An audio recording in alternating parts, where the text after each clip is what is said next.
സത്യം തിരിച്ചറിയാതെ നിങ്ങൾ ആശയക്കുഴപ്പത്തിലാകാറുണ്ടോ? ഇത് ഡെയിലി വൺ സ്റ്റെപ്പ്.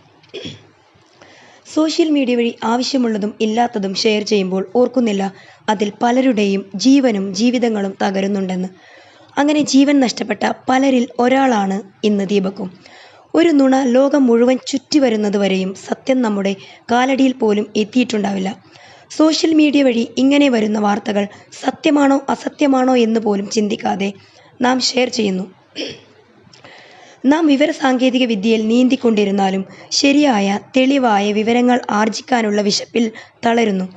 സത്യത്തെക്കാളും അസത്യം 6 മടങ്ങ് വേഗത്തിൽ പടർന്നു പിടിക്കുന്നു. അതിനു കാരണം മനുഷ്യരായ നമ്മളാണ്. സോഷ്യൽ മീഡിയകൾ നമ്മെ പൊതിഞ്ഞുകൊണ്ട് ഒരു എക്കോ ചാമ്പർ നിർമ്മിച്ചിരിക്കുന്നു. നാം പറയുന്നത് മാത്രമാണ് ശരിയെന്ന ഒരു മായാവലയം സൃഷ്ടിക്കുന്നു. ഇതിനെ പ്രതിരോധിക്കാനുള്ള ഒരേ ഒരു മാർഗം മീഡിയ ലിറ്ററസി. നാം കാണുകയും കേൾക്കുകയും ചെയ്യുന്ന വാർത്തകളും വീഡിയോകളും അതേപടി വിശ്വസിക്കുകയോ ഷെയർ ചെയ്യുകയോ അല്ല വേണ്ടത്, മറിച്ച് കീറിമുറിച്ച് പരിശോധിക്കണം. മീഡിയ ലിറ്ററസിയുടെ അഭാവമാണ് ഇന്ന് ദീപക്കിനെ കൊലയ്ക്ക് കൊടുത്തത്. മീഡിയ ലിറ്ററസി എന്നാൽ ഒരു വീഡിയോ കണ്ട ഉടൻ അത് ആരാണ് പോസ്റ്റ് ചെയ്തതെന്നും അതിലെ ശരിയും തെറ്റും എന്താണെന്നും ഇത് ഷെയർ ചെയ്താൽ ആരെയൊക്കെ ബാധിക്കപ്പെടുമെന്നും നാം ഓരോരുത്തരും നമ്മളോട് തന്നെ ചോദിക്കേണ്ടതുണ്ട്. ഇതിനെയാണ് ലാറ്ററൽ റീഡിംഗ് എന്ന് പറയുന്നത്.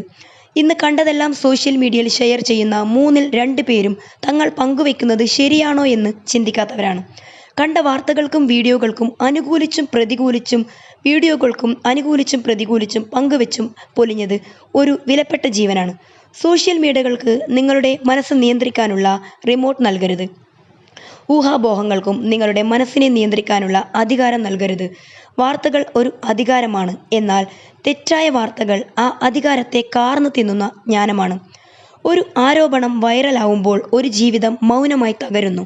കുറ്റം ചെയ്തവർ ശിക്ഷിക്കപ്പെടണം, നിരപരാധിക്ക് നീതി കിട്ടണം. ഇതിൽ ഒന്നുപോലും നഷ്ടമായാൽ അത് നീതിയല്ല, സമൂഹത്തിൻ്റെ പരാജയമാണ്. അടുത്ത തലമുറയ്ക്ക് നമ്മൾ ശേഖരിക്കേണ്ടത് സ്വത്തുക്കളല്ല, മറിച്ച് വിവേകത്തോടെ ചിന്തിക്കാനുള്ള കഴിവാണ്.